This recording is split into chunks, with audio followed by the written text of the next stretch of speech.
But in fact, the real constitutional crisis is taking place within our judicial branch, where district court judges in liberal districts across the country are abusing their power to unilaterally block President Trump's base. To just use that linguistic ability. But the thing with them is that whatever they say very confidently, once you start scrutinizing and analyzing it, everything falls apart. Why? Because they lack the substance, they lack proof, they lack reason and logic, and most of all, this is the most important thing, they lack honesty. There is like 3, 4, 5 of these judges that have been blocking Trump's executive orders. These have been Republican appointed judges by George W. Bush, even by Ronald Reagan, even by Trump himself. One of the judges, Trump appointed himself. They're trying to present this as if it's some partisan, liberal, whatever blockage. But the reality is that some of these judges are Republican judges, are Trump appointed judges, George W. Bush's appointed judges, Reagan's judges. This is the same thing that happened with the stolen election claim, right? 63 to 64 court cases. Not even one of them made it to first base. All of them were dismissed, some by the judges, some by Trump's own lawyers, which, by the way, tells you that they filed these cases not to win in a court of law. They filed them because they wanted to win in the court of public opinion. But again, what they failed to mention is that when they claimed that judges did not want to look at the evidence, which, by the way, is such a laughable claim. But anyway, they failed to mention that 8 or 9 of those, 63 cases, 64 cases, 8 or 9 of those judges were Trump appointed judges. And they also dismissed these, frivolous lawsuits. Then even the Supreme Court declined to take the appeal. They came up with some appeal, asked the Supreme Court to take it. Supreme Court denied, declined it. So maybe, I would say it's fair. Maybe you can state that a few judges probably could have been partisan, because that wouldn't be a crazy statement. That wouldn't be a crazy thing to say. Judges are not supposed to be partisan, but it's not a perfect world.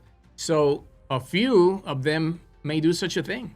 They may just rule based on party lines, which, it's not good, but as I said, it's not a perfect world. But setting aside the fact that there was no proof of such partisan rulings to, substantiate those claims, let's just entertain the claim for a second. Let's say that Trump did face a couple of partisan judges when he presented those 63, 64 cases. Okay, so what? You can't tell me that every single judge decided to be part of a major conspiracy, including the 8 or 9 Trump-appointed Republican judges who also dismissed the cases. So come on. I know even Republicans don't believe that shit. But hey, if Daddy Trump says that that's the narrative, then I guess Republicans don't have a choice. So let's go to the next clip, because she goes on to claim that pretty much Donald Trump is following a mandate. So let's listen to this clip and we'll be right back. Quick news flash to these liberal judges who are supporting their obstructionist efforts. 77 million Americans voted to elect this president. And each injunction is an abuse of the rule of law and an attempt to thwart the will of the people. She states that 77 million Americans voted for Trump, and therefore each injunction by all these partisan liberal judges, it's an abuse of power and an abuse of the law going against the will of the people. And if you just take that at face value, it sounds okay. It sounds logical, right? The people voted for Trump, so therefore everything Trump wants to, enact or establish or order or sign, whatever, must be approved by, we the people.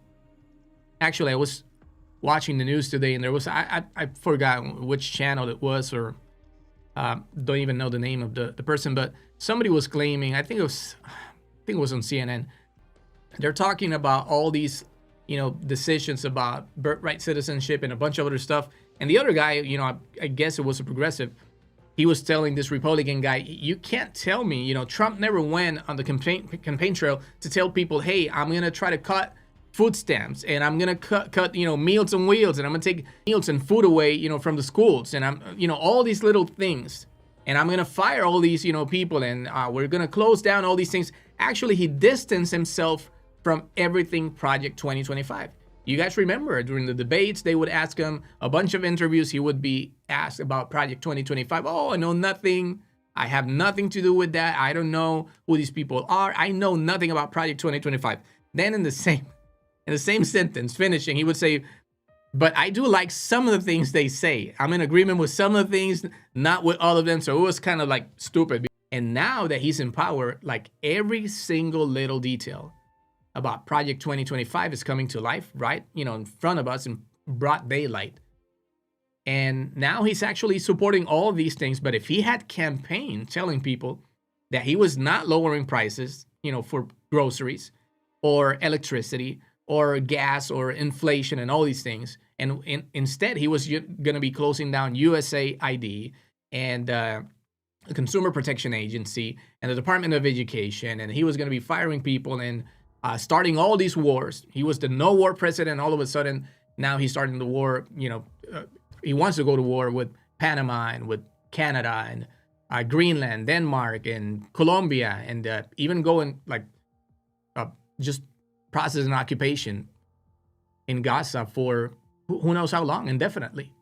And he's still talking about that. So it was all about saving money, saving taxpayer money, focusing on America first. And all of a sudden, no, we have all these plans that he never campaigned on. It would have been nice to know before casting your vote, right? If we were going to be occupying Gaza like forever and going to war with Panama and Canada and so on. So the reality is that Trump tried to obviously be a populist again, and he was the leader that wanted to help the poor. He was going to be Jesus-like, right? He wanted to help the poor, feed, the hungry, and house the people that, live on the streets. That, we have to house these people. We're gonna make America great again. No, now we're gonna make Gaza great again, right? So anyway, the thing is that Karoline is claiming that 75 million people voted for Trump. Therefore, each injunction by all these partisan liberal judges is an abuse of power and an abuse of the law going against the will of the people. Well, my question is, didn't they do exactly that very same thing when Biden was the president? What did they do with Biden's student loan forgiveness? They took it to court. They even took it all the way up to the Supreme Court. So by the same token, if 81 million Americans voted for Joe Biden, by the way, Trump is claiming this huge victory with 77 million Americans voting for him, which is, not too shabby, right? But Biden got 81 million votes. And even Kamala got around 75. It's just like a 2 million vote popular vote difference, which amounts to only like 1.5 percentage point leads, when Biden got 4.5, and when even Hillary got like 2.2 percentage points over Trump in 2016. So they make it sound way, way cooler than it actually is. But then, by the same token, if 81 million Americans voted for Joe Biden, were they not also voting for Biden's agenda too? Does that mean that Republicans and judges blocking Joe Biden's student loan forgiveness program were also abusing, the law and power and going against the will of the people? And that's something that I always find very funny, laughable. How Republicans are always moving the goalpost. When Biden or Obama or any Democrat, for that matter, is leading the country, they pull out one set of rules. And at that point, they cherish freedom, they cherish the Constitution, and every single legal precedent to combat the opposition. They embrace the rule of law, the courts, and the separation of powers. Everything is sacred. You can't touch or alter these things. We need them. This is the American way. We're patriots, right? But as soon as Trump is in power, man, they forget so quickly everything they stood for 5 seconds ago. And when you do that, then you don't have a leg to stand on. You don't have the moral strength to tell the country that when the people vote, that should mean something. Like Karoline Leavitt is telling the country right now, oh, 77 million people voted for Trump, so these judges are partisan. They are opposing the will of the people. This is exactly what they did to Biden. So you don't have a leg to stand on. When people vote, that should mean something. You're telling us now? Because it didn't mean shit to Republicans when Biden was in power with an 81 million vote mandate, way, bigger than Trump's mandate. Aside from that, she did also state that President Trump said that he would comply with the law. That he will comply. She said Trump will comply with current law, but we're gonna challenge everything, to whatever extreme, to the whatever consequence we have to take it, or whatever extreme we have to go. We will go to those extremes to defend whatever Trump's position is, because he believes X, Y, and Z. That is obviously being blocked by the courts. So I think she got it backward, because last time I checked, complying with the law is not signing executive orders that break and contradict current law. They come up with new interpretations of the law or even the Constitution that have no basis whatsoever in precedents, no prior decisions by the Supreme Court or any court, any lower court. And they expect the country to just roll with it, because since they roll over for Trump, they want us to roll over for him too. Well, I don't think that's going to happen. And the worst part is that some of these executive orders are not even up for debate. It's not like there's a gray area in the Constitution or an obscure passage or section that can mean 2 or 3 different things, leading to confusion. No, that's not the case. Take, for instance, the interpretation of the 14th Amendment and birthright citizenship. The law of the land was determined by the U.S. Supreme Court in 1897, over 100 years ago. And it's in plain, simple, unmistakable, ultra clear, black and white text. And that's the law of the land. Trump didn't care. He still signed an executive order saying that he was going to get rid of birthright citizenship. Take another example, presidential immunity. The 14th Amendment, Section 3, is ultra clear, simple, plain, easy to understand, in black and white text. But the Supreme Court came up with a fantastic ruling out of the whole cloth. And no president before Trump needed it or asked for it, but they determined that they could sidestep the Constitution to allow Trump to, stay on the ballot by making up some bullshit presidential immunity claim, allowing Trump to stay, again, like I said, on the ballot. Because 2 lower courts, a district court and then an appeals court in Colorado, ruled that Trump is an insurrectionist. So, since he is an insurrectionist, he was removed from the ballot, because the Constitution says that someone who has aided insurrectionists or has even engaged in insurrection shouldn't be able to hold any position, any public, office. And this is now the new normal. This is the scary part. This is the new normal. Trump wants to challenge every current law that we have on the books, and even the Constitution, if it gets in his way. So please, somebody tell Karoline Leavitt that having a president sign executive orders in open contradiction to the Constitution is not even remotely close to complying with current law. So again, they have it all backwards. They expect to come up with some new crazy interpretations of the Constitution, the same way they did with the obscure interpretation of the vice president's power to stop Joe Biden, the Joe Biden certification. Every single constitutionalist, every single scholar, every legal expert stated clearly, time and time again, that a vice president has no such power. Even Mike Pence himself said it, that he consulted with his own legal advisors for, the vice president and other sources. And they knew this was absolutely 100% unconstitutional and illegal, a crime, trying to stop a democratic, free, and fair election. So, as Brian Tyler Cohen will always say on his show, this is a constant thing with Republicans. We better pay attention not to what they say, but what they do, because those two are neither consistent nor the same thing. So, guys, I'm gonna leave it at that. I just wanted to play, some of those clips for you guys and comment on it.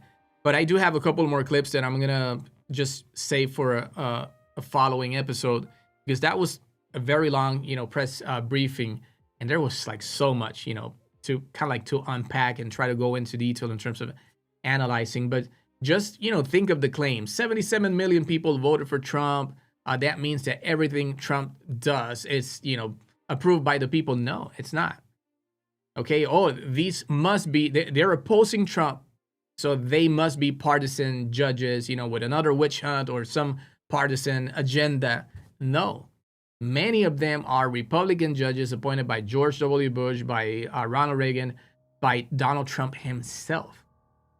So, just for starters, I would say if you're signing an executive order that directly and literally, expressly, plainly contradicts the exact basic black and white plain text of the Constitution, I don't think that's a good place to start.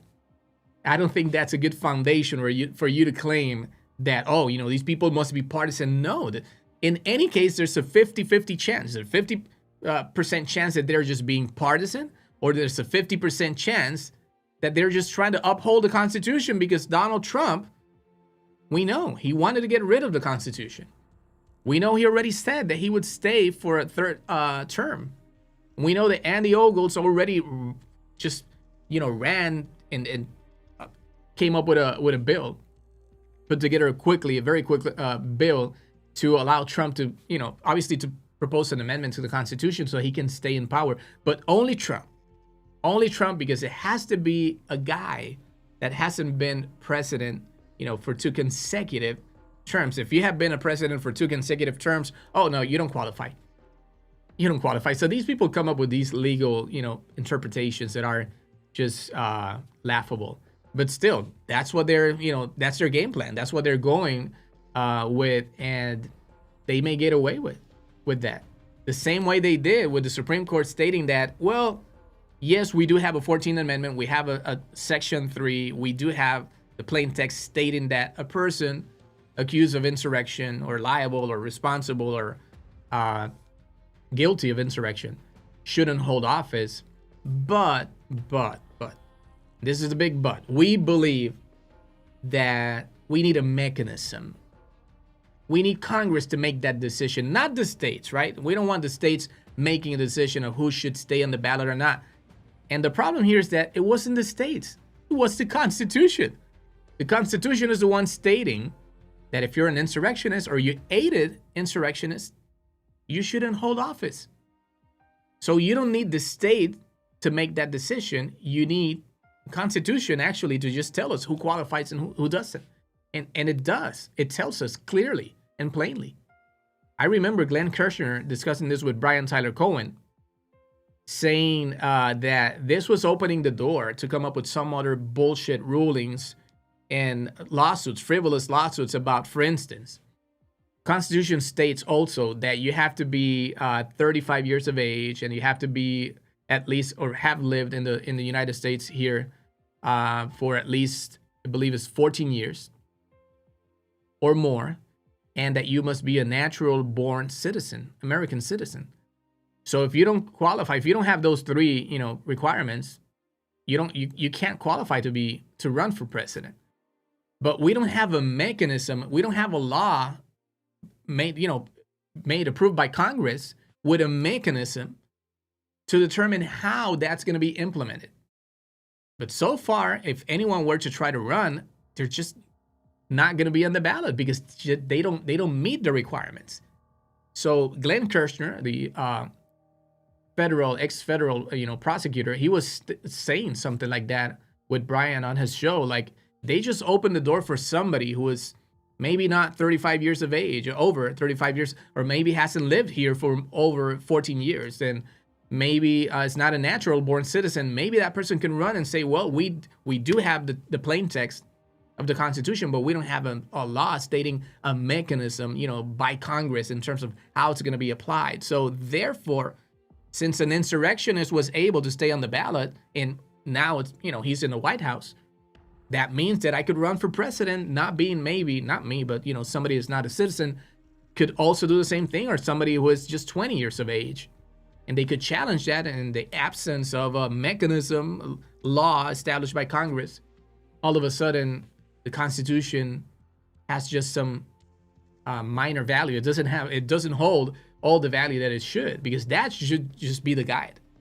Why do we need an extra mechanism to interpret it or to establish something when you have the plain text, which is guiding you and telling you what the mechanism should be? The mechanism should be just don't freaking allow somebody on the ballot who has engaged in insurrection or aided those, or both in this case, which in Donald Trump's case, at least according to the courts and according to the January 6th investigation and according to sworn affidavits and so on, that's the case. He not only incited the mob, he directed them, we're going to march and you have to fight like hell and you have to tell Mike Pence, and if Mike Pence does the correct thing, we win. Right? That's so clear. But the reality is that they can come up with stuff like that. And unfortunately, this is the new normal. This is the world that we're living in right now, where Republicans think they can get away with everything. I was watching this documentary by a very popular podcaster from Puerto Rico. Her name is, what's her name? Bianca Graulao. Her name is Bianca Graulao, and she has this whole documentary and actually it's in English. You should go and watch it. And just search for Bianca Graulao. And she has this episode on El Salvador and Nayib Bukele. And El Salvador's president was able, apparently their constitution states that you are only eligible to be president for one term, if I heard correctly. And even if it's two, it doesn't matter. What matters is that he was able to control the legislature, I should say. And using the legislature, he was able to appoint all the judges he needed to the Supreme Court. And because of that, he was able to sidestep. He was able to avoid altogether the Constitution. And now all of a sudden he's, I guess, finishing his second term and going for a third term. Apparently he's just going to be there. And he even posted on his account, oh, I'm the coolest dictator. I guess I'm the coolest dictator in the world or something like that. So the thing is that she actually went to El Salvador to interview people and to interview people who have been arrested by the government, because they have this state of exception, which is kind of like a state of emergency but on steroids, and allows them to just go into houses and arrest people without a warrant or anything. So apparently they're inflating numbers of, you see on the news, oh, this guy has taken all the gang members off the streets, right? And it sounds like, crime is down and there's no homicides, pretty much little to no homicides. But when you start scrutinizing and you start analyzing what's going on there, they find a lot of things. They find there's a lot of manipulation in terms of the data, what they're feeding the public, the narrative that they're, just spreading in terms of how great everything is for tourists and, how peaceful. But there's a lot of things going behind the scenes with people that are being abused, and they're just arresting regular people just to meet the quota so they can just put out these press releases saying like, oh, we arrested 76,000, gang members. We have them in prison. But there's so much to it. You have to go and watch it. But what's scary about that is that this guy has been able to just sidestep the same way you have Erdogan and you have Vladimir Putin and so many others that have been able to control the courts, use the courts. Chavez in Venezuela, Maduro, the Castros, people that said, oh, we're going to fight, to just change the government. We're gonna come up with a great government. We're gonna have democracy and we're gonna have elections. This is Fidel Castro, back in the day. We're gonna get rid of, I think it was Fulgencio Batista or Batista something. He's like, well, once we get them out, we take power, we take control. We're gonna have elections. This is gonna be a great country, Cuba. It took like 30 to almost 40 years for Cuba to have some appearance of democracy and for them to run an election. Because Fidel Castro, once he got to power, man, he just wouldn't let go. And then he kind of like pretty much controlled everything, so that even the candidates that were going to run against him or his brothers were people that they approved. They were still part of the same regime. So at the end of the day, people didn't have a real choice. Everything was controlled. This is what most people say, watch a bunch of documentaries. But the thing is that you see a pattern emerging here. And the sad part is that Trump already has the executive. He has full control. Congress is completely, afraid of like just using their power, the separation of powers. Trump is taking over with Elon Musk, who is actually the real president. These people spent 4 years criticizing Biden because, Kamala was the one who was making the decisions, or Obama was behind the scenes making the decisions because Biden, he didn't have the capability. He was senile. He was just losing it, right? And all of a sudden, now we have Donald Trump just sitting in the Oval Office, and you have Elon Musk, standing there in the middle, standing tall next to Trump, who is just kind of like looking at him. And Elon Musk is directing, reporters and answering and, telling them how the government is running and what they're going to do and what the policy is. And Trump is just like right there. Yeah, daddy Elon, keep going. I'm just so lost. I don't know. I think I need to change my diaper. Can you call somebody to change my diaper? They were literally grilling Joe Biden because he was incapable of just, being a president. And now you have a guy running the government who is not an elected official, who is bending the rules, who hasn't been transparent in the slightest. And it's kind of like the same thing. But you see that pattern in which Congress is just afraid to just use the power that they have, the separation of power. Because Elon Musk and Donald Trump are signing executive orders and going around with, just, how do you call it? Like using the Dodge magic wand, USAID, ding, closed, done. What else? American, whatever, Consumer Protection Agency, done. Department of Education, done, closed. And they're blocking the federal funds. And then Congress, if this had been the Biden administration, signing an executive order to stop the appropriations, money that Congress had already, set and determined and approved,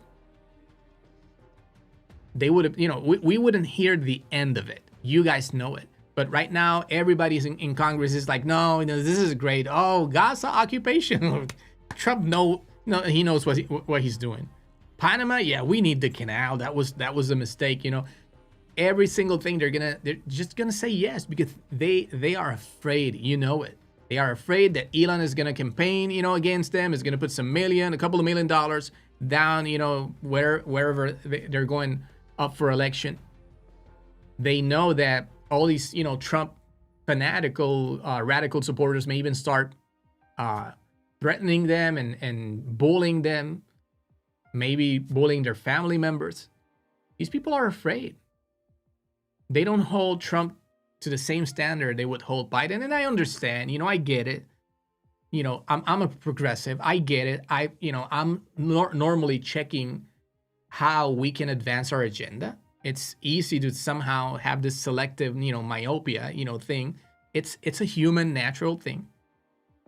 But that doesn't mean that when it comes to crime, when it comes to, just challenging the Constitution or trying to even destroy the Constitution, that you're just not going to do the right thing. That's why I do admire, John McCain, who would stop his own followers in one of these town halls, meetings, and people will start saying, oh, I'm afraid of Obama because, he's an Arab, he's a terrorist, he's this and that. And he was like, no, people, no, stop.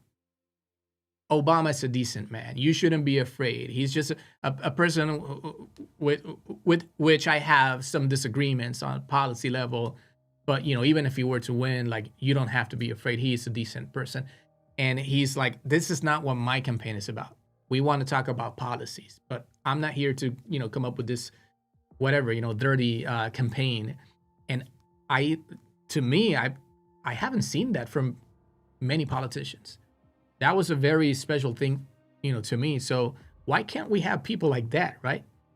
People who are willing to just, draw a line. Where are you going to kind of like draw the line in the sand? Like Liz Cheney did it. Where is she right now? They destroyed her. Adam Kinzinger did it. What they did with him too. They campaigned against him. Every single person who has just voiced an opinion, even if it's a small thing. Like Mike Pompeo. Mike Pompeo wasn't even remotely critical of Trump like many others have, and he still took away the security detail now. Trump is petty as hell, and they know it. And they're not willing to stand on the right side of history. They're not willing to stand for whatever is right. They promise to uphold the Constitution, but they won't do it. So that's the new normal. That's the saddest part right now of, what we have going on in this country. And I'm just like so in shock and so disappointed. It's been not even a month. We're just like 5 days away, roughly 4 to 5 days away from the 30-day mark. And I'm so disappointed. So disappointed in everything we're seeing, all these abuses with, migrants, all these abuses. And they're even detaining and practically arresting, Puerto Ricans. I had somebody debating me on Twitter like, oh, they didn't arrest Puerto Ricans. Well, they basically did. False imprisonment, it's the equivalent of arrest. If you stop a Puerto Rican person and they show you ID and they tell you, hey, we're Puerto Rican, this is my driver license, this is my passport, whatever, and like, sorry, you still have to get in, on the van, get on inside the van, and you have to go with us to the detention center, and you take them away from a supermarket all the way to this detention center, who knows how far away. And then at the detention center, finally, you allow them to present the proof again. And then you're like, yeah, you call Uber now, call some taxi or something, make it back to, the grocery store where you left your car. And that family has to leave, and the grandma had to go to the hospital. Mother-in-law of this lady that they arrested with her kid or kids. Mother-in-law had to go to the hospital. She was so traumatized by the whole thing. There's a lot of abuse going on, and especially all this bullshit with USAID, all the lies, the condoms. Elon Musk literally accepted. He admitted inside the Oval Office. He said, yeah, it was a mistake. I'm going to make mistakes, and they're going to have to be corrected. Man, mother trucker, it shouldn't be like that. Because right now, you have a very, very, huge responsibility. Being pretty much the president, the acting president, pretty much that's what he is. He's more than JD Vance. He may be less than Trump, but he's like the acting president. He's making, calling the shots, making all these decisions. So why can't you just get it right before you tweet some bullshit to the whole country, to the whole world? This guy has 50, 60 million followers. And he just with a straight face, just like that, he told a reporter, yeah, I was wrong. Because he said it was $50 million for Hamas in Gaza. And it was $50 million apparently for the whole world in some period. And the condoms that they were referring to were going to Gaza in Mozambique. So that means that it was an HIV-related help to try to help, combat HIV, which is saving people. And then he told a reporter in the end, well, okay, if it's for Mozambique, Gaza, Mozambique, then I guess it's not that bad. But why are we even doing that anyway? $50 million or whatever, that's a lot of condoms anyway. Why are we even doing that? Yeah, why are we even trying to save people around the world? Go and ask Marco Rubio, who has been one of the top, persons in Congress defending USAID. CNN has a whole article on all the quotes through the years, 2013, 2015, 2017, 2019, even in 2022, Marco Rubio, Trump's state secretary, sent a letter, 2022, Marco Rubio sent a letter to Joe Biden asking him to please increase the budget or resources for USAID because it was such a great agency, doing so much good around the world, saving people, giving water to people in need, helping people, veterans around the world, combating HIV, and a bunch of, whole other list of great things. And that was buying us, some goodwill. Marco Rubio would state, when you help somebody and you save their, son's life or even their own lives, it's going to be way harder for terrorists to try to recruit those people to attack the U.S. because they know that we helped them survive. And that's less than 1%. It's like 0.7% of the total budget. This is something Brian was actually explaining in a couple of recent episodes. We just published one on his Spanish channel yesterday. Great episode. Actually, he's doing really good right now. And he was just stating that is this like 0.7% of the total budget. And all of a sudden, $30 to $40 billion in a whole year to help the whole world to, earn that goodwill and that trust that will help us in, in a time of war or in a time of a pandemic or what. At some point, you're going to need it. And you're going to be able to pick up the phone and call, hey, Mozambique. Hey, remember when we sent you all those condoms to save your people? We need a little bit of help, from you guys. That's how it works. But these people, look at how they're pulling, out of everything. World Health Organization, the Paris Agreement, whatever they can, destroy when it comes to unity and cooperation. They don't want to be a part of anything at all. They just want to be just over everybody else. We are the United States. We don't need none of you. If anything, we need you guys to beg. And we're going to see what we're going to get out of that. Because that's how Trump sees the government. That's how Elon Musk is seeing the government. As some transactional, opportunity. As a business. Why do we need to give Puerto Ricans anything at all? Even though they're part of our nation. They're U.S. territory. But Trump wanted to give Puerto Rico away in exchange for Greenland. Why? Because now we know there's a ton of minerals in Greenland that will make Elon Musk ultra rich. The U.S. too, of course, because these are minerals that will support AI development and growth, looking forward and moving forward. But instead of coming up with some sort of alliance and contract or whatever, no, they want to just take it by force. But that's the thing. They're just going to try to go into the countries or get into the things that somehow are going to bring them benefit, economic benefit, the money that they want. But they don't care about helping.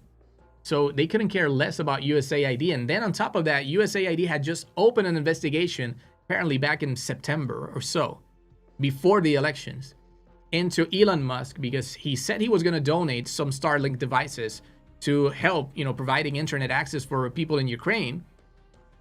And it was only meant to be, according to reports, only Ukraine was to have access. But then Russia ended up somehow having access or gaining access to these, to the internet too, from Starlink. When the US was the one that paid for those devices that Elon Musk was supposed to donate, apparently he donated some of them, but then he ended up selling like 1,200 of them overpriced. On the website, he would sell them at $600. He sold them to the U.S. government at like $1,500 each, like $1,200, like 1,200 of them. It wasn't even that much money because Elon Musk is a super rich guy, and he just the profit was like $2 million. So that's not a crazy amount of money, for him, based on the level that he is at. But still, the fact that he promised to donate and then ended up selling and then promised that only Ukraine was going to have access. And it happened that, according to claims, Russia ended up having access too. I don't know if that was the matter they were investigating. I don't know if that was the main thing, because that would be, you're helping an ally as a NATO member. You're helping one of our allies, Ukraine. It's a time of war, for Ukraine with Russia. Russia has been, obviously, it was at least until Trump came around, an enemy of the United States. And all of a sudden, that enemy of the United States was invading this, sovereign country, and we're helping, we're sending money and military equipment and so on to help them combat that. And somehow they end up getting some internet support so they could just keep, attacking Ukraine or whatever. I don't know what they were using it for, but something smells fishy. And they open an investigation into Elon Musk, and what a coincidence. One of the first couple of agencies he wanted to just, put on the chopping block was USAID.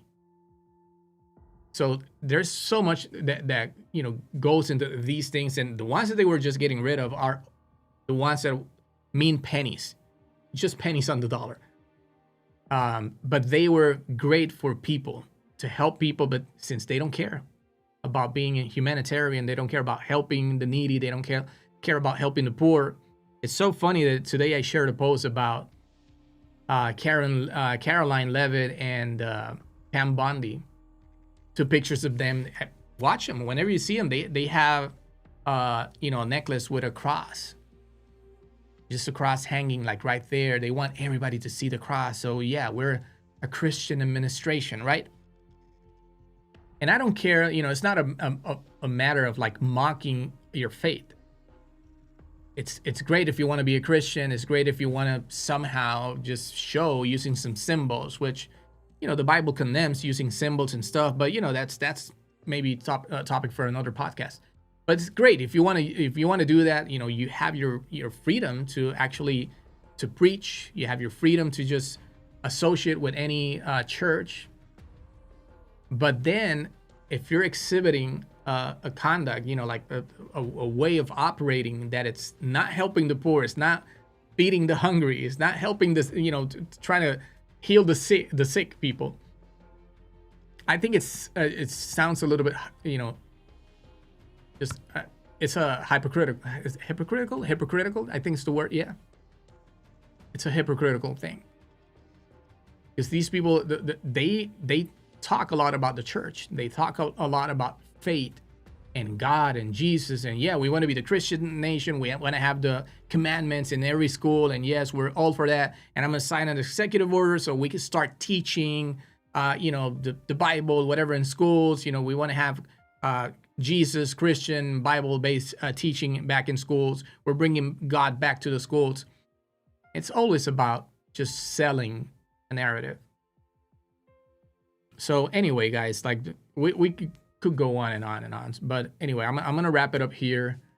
If you made it this far, please like and subscribe, leave a comment.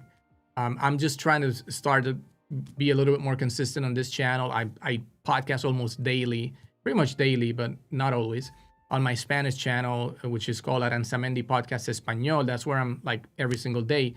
But I'm, there's so much going on that I'm like, I have to start sharing some of this information, which I do have a lot of great content that I get most of it from working with Brian Tyler Cohen on the Spanish channel. So I learned a lot, working on that.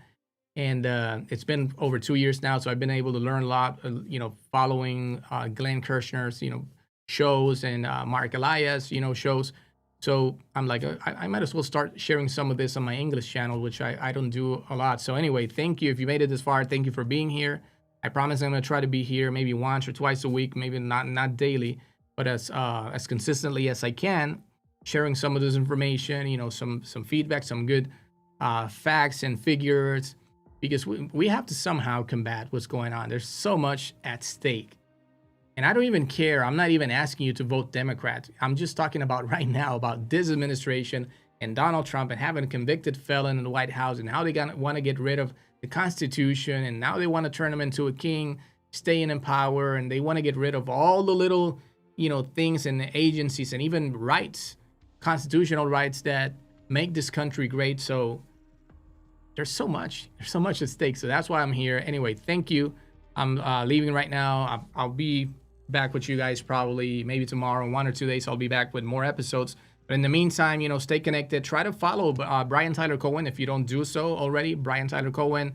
I would suggest David Pacman. Great Midas Touch. Great channels that you can actually get some really good information from them on a daily basis. Good analysis. Good people that are doing a lot for the country. So I'm gonna leave it at that. My name is Daniel Aranzamendi. This is the Aranzamendi podcast. Hi to everybody on the chat. Before I leave, Charles Atkins, prior 8 T2000 says change the 14th Amendment, no birth rights, just so parents can leave back to own countries. Hey, I'm down for, if you want to change something, that's perfect. If you're still here, prior 8 T2000, if you want to change the amendment, perfect. The Constitution has been amended around 28 times, over time, but it needs an amendment to be proposed in Congress or by the states. And once it's proposed by 2/3, in Congress or 2/3 of the states, it has to go to a vote only by the states, and they need 75% of the votes of the states to make it part of the Constitution, to approve it. You can't have a president just signing an executive order going over the Constitution, going against the Constitution, because he's not. This is the thing. A president doesn't even have a say when it comes to amending the Constitution. An executive, somebody from the executive branch or the president, they don't propose an amendment. They can't vote for the amendment. They don't sign the amendment. The president, they have nothing to do with the process. It comes from Congress, and it comes from the states. The approval comes from the states. So that makes it even a little bit more alarming, because it's not somebody in Congress just like Andy Ogle trying to propose an amendment. He's within his rights and constitutional rights and power to propose an amendment, even if it doesn't get approved. But to sign an executive order is going to create confusion, and it may affect a lot of things, like he did with many of the things, with the money, appropriations, the birthright citizenship, and a bunch of other, things. That's not the way to, to do things. So if you're for amending the Constitution, I'm down, but you have to convince people in Congress, or you have to convince 2/3 of the states to get on board with you to change whatever you want to change. Until you do that, I'm down for it, but I couldn't care less of what people want unless they have the support which is needed to make it happen. Because we want a lot of things too. I would want to amend the Second Amendment so that we have a little bit more, well thought, planned, pondered laws that reflect the current situation of the United States. And you guys on the right are, no, blasphemy. How are you going to talk about the Second Amendment? We're not giving away our rights. Well, we should take away birth citizenship, right? That one can, be taken away, no problem. Yeah, we want to do away with the 14th Amendment, Section 3. Yeah, who cares about insurrection? Yeah, we just care about First Amendment. We care about the Second Amendment. Yeah, whenever it suits your narrative, yeah, perfect. It can't be just like that. But at the end of the day, it doesn't matter. You guys don't really don't even care in the slightest in terms of what progressives want or what they want to amend or change. You just don't care. That's the Constitution. That's the law of the land, and you just have to deal with it, right? So I'm going to say, by the same token, deal with it.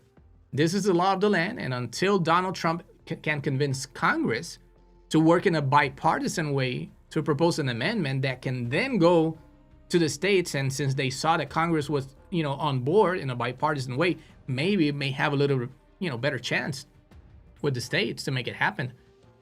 But if not, it's not going to happen. Your guys are never going to have 2/3 in the House or 2/3 in the Senate. You need 67. Right now in the Senate, they have 53, 54. They need 67. That would be 2/3 to approve it. So it's not going to happen. Who else I have here? Juan Santiago, saludos. Good morning, Daniel. Bob Black Country. You can support whoever you want to support. That's it. Well, guys, I'll see you in the next episode. Take care, and keep on fighting. So we have to fight. There's not any other option. We just have to fight to, just be ready for 2026 and 2028 because these are going to be 2 very long years. So talk to you soon. Take care.